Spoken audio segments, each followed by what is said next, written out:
de 400 000 habitants, le deuxième département le plus peuplé d'outre-mer après La Réunion, qui est devenu un département en 1946, au mois de mars, une région en 1982, et qui a vu la naissance de son conseil régional en 1983, dont j'accueille le président. Bonjour Harry Chalut, merci d'être avec nous.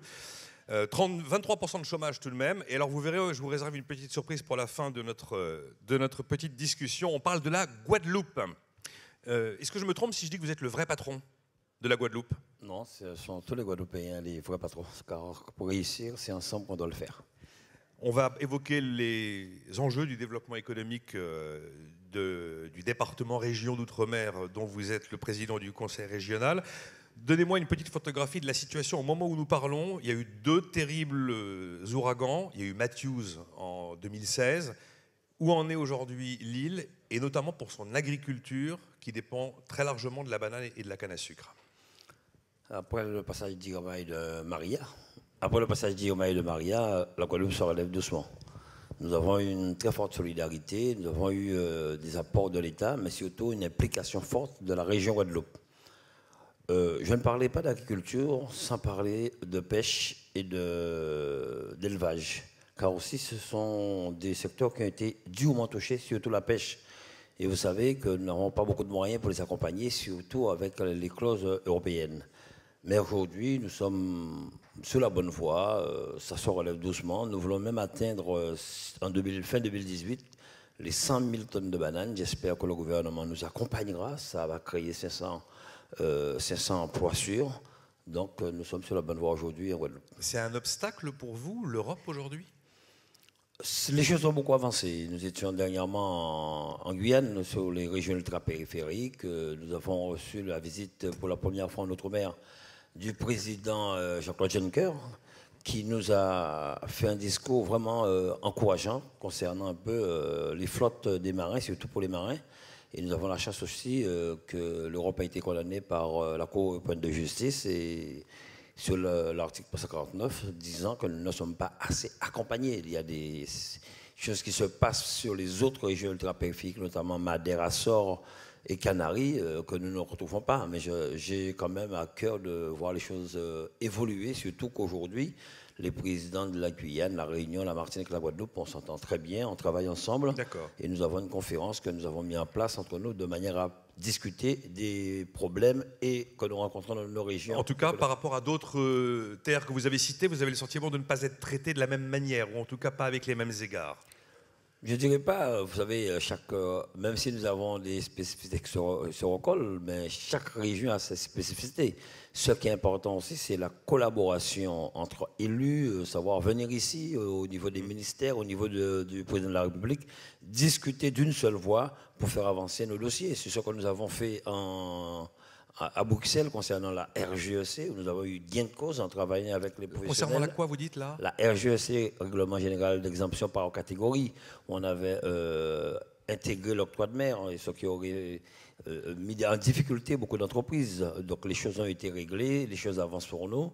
Et aujourd'hui, le président Juncker nous informe qu'en 2018, les régions, l'État peut-être pourra accompagner les pêcheurs à pouvoir investir sur la flotte. Ça ne vous a pas échappé, Harry Chalut, qu'on a un nouveau président de la République qui est en train d'essayer de devenir un peu le leader politique de l'Europe, ou en tout cas dans son évolution.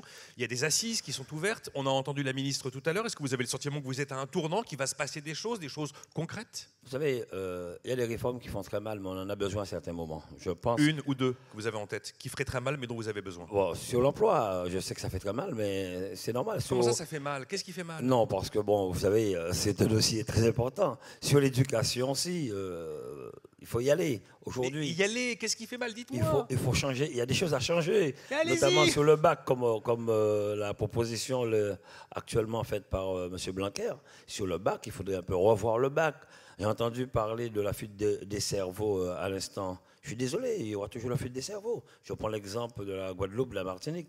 Il y a des structures que nous ne pourrons jamais avoir chez nous pour pouvoir former ces jeunes de manière à ce qu'ils restent en Guadeloupe. Nous avons actuellement en Guadeloupe, je pense même pour la Martinique, les études de médecine jusqu'à la 3e année. Il nous faut la 4e année.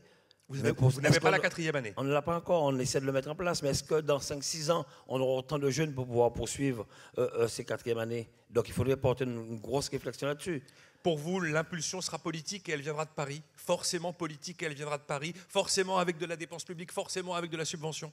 Vous savez, nous ne demandons jamais de subvention, nous demandons plutôt des moyens. On demande à être accompagné. Enfin, ça, c'est de la langue de bois, Richelieu. On ne veut pas des subventions, on veut des moyens, excusez-moi. Il y a des subventions qui existent, qui sont de droit. Oui. Il y a des aides, il y a la dotation, il y a des aides de l'Europe. Aujourd'hui, les régions sont autorités de gestion. Mais nous demandons peut-être des adaptations sur certaines choses. Aujourd'hui, on parle d'économie. Nous avons beaucoup de possibilités de développer notre économie chez nous, mais il faudrait revoir les procédures administratives. La Guadeloupe, enfin, les Outre-mer, ce sont quand même des régions qui sont entourées d'eau. Si l'Europe est première puissance mondiale, c'est grâce quand même aux Outre-mer. Si la France est deuxième puissance mondiale maritime, c'est grâce aux Outre-mer. Eh bien, les lois ne sont pas adaptées pour que nous puissions développer convenablement notre littoral, notre tourisme. Les pêcheurs, nous avons des pêcheurs qui ne peuvent pas aller trop loin. D'autres viennent chez nous, mais on ne peut pas y aller. Les lois ne sont pas adaptées par rapport à notre territoire, à notre potentiel de développement économique. Et là, ça peut changer. Les assises, le nouveau gouvernement, le nouveau président? Il faudrait effectivement que les assises nous amènent quelque chose. Il ne faudrait pas que ce soit des assises pour des assises. Quelqu'un en a parlé avant moi. Il y a eu les États généraux. Il y a eu chez nous le projet guadeloupéen. Il faudrait effectivement faire le bilan de tout cela et permettre... Bon, on a quand même un avantage, c'est qu'en Guyane, le président a parlé d'évolution institutionnelle ou statutaire. Maintenant, c'est à nous d'y aller et savoir demander des adaptations ou des habilitations nous permettant, nous personnellement, dans des domaines où nous pourrons peut-être développer notre économie, aller plus loin. Vous me dites un mot de l'économie du numérique et puis après on va accueillir quelqu'un. Un mot rapide sur l'économie du numérique qui est quand même un chantier dont on parle moins souvent que la problématique du chômage, que la problématique de la sécurité, que le problème du foncier. Vous savez, aujourd'hui, l'État, dans le cadre de la loi NOTRe, les régions sont obligées de mettre en place leur schéma de développement régional économique, d'internalisation, d'innovation. Aujourd'hui, nous sommes en train de couvrir, et j'ai ma vice-présidente qui est ici, des délégués au numérique, couvrir toute la Guadeloupe et surtout les îles. Nous avons la triple insularité, il faut le dire, pour certaines îles. La triple insularité. Parce que ce sont déjà double insularité par rapport à la Guadeloupe, mais par rapport aussi à l'Hexagone. Et aujourd'hui, nous sommes en train d'accompagner en développant notre technopole. J'ai entendu qu'il y avait une seule en Outre-mer, mais nous avons la volonté depuis des années à mettre en place une technopole. Nous avons une pépinière d'entreprise Audacia dans la ville de Bimao qui incube certains jeunes pépites que nous accompagnons. Et aujourd'hui, nous allons signer une convention avec le patron d'Outre-mer. On va en parler tout de suite. Je discutais juste après là, avec le président du MEDEF Réunion, Didier Fauchard. Il me disait qu'il nous faudrait une station F. Vous savez, la station F qui a vu le jour sous l'impulsion de Xavier Niel, on a besoin de choses comme ça. Et alors justement, vous n'attendez pas tout Paris, puisque aujourd'hui, à l'instant même, on va accueillir Daniel Yerso, qui est président de Outre-mer Network. Et sous vos yeux, mesdames et messieurs, il va signer avec Harry Chalut une convention de partenariat entre la Guadeloupe et OM Network, qui est basée en France, OM Network. Alors. Bonjour. Pardon? Outre-mer quoi? Outre-mer Network, j'ai dit OM Network, Outre-mer Network.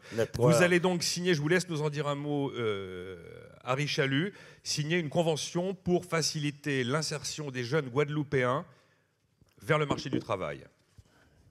Dites-nous 2-3 choses peut-être sur ce qu'on est en train de faire sous vos yeux là à l'instant. Donc en effet, hein, ça c'est notre manière d'accompagner la jeunesse, d'accompagner les jeunes porteurs de projets, et surtout l'innovation.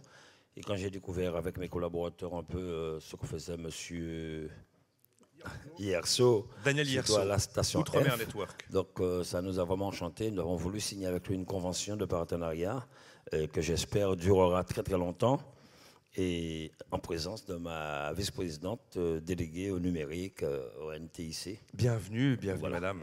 Donc, et encore un mot, et je laisse juste réagir Daniel rapidement, cette convention que vous vous apprêtez à signer, et vous n'oublierez pas de parapher chaque page, comme l'a fait Daniel, mais de posez votre micro, peut-être que Daniel va pouvoir me dire un mot, c'est concret, on est sur quelque chose de réel, de sérieux, de palpable. Oui, tout à fait. Ce ne sont pas des mots.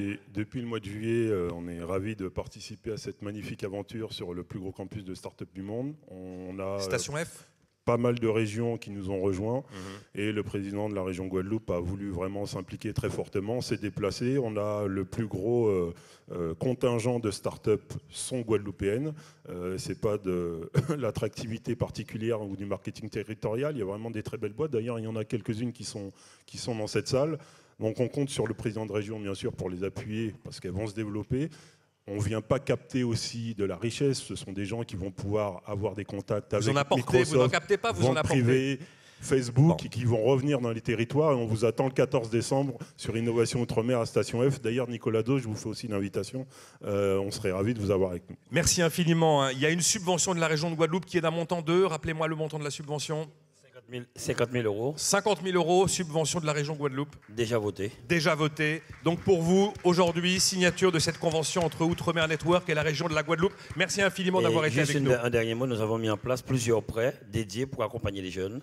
Avec la BPI, nous avons signé. Et avant-hier, nous avons signé avec Expertise France pour pouvoir accompagner nos entreprises. Des choses bougent. En tout cas, c'est vous le patron, Henri Chalut. C'est bien ce que je disais. Merci à vous. Merci à vous.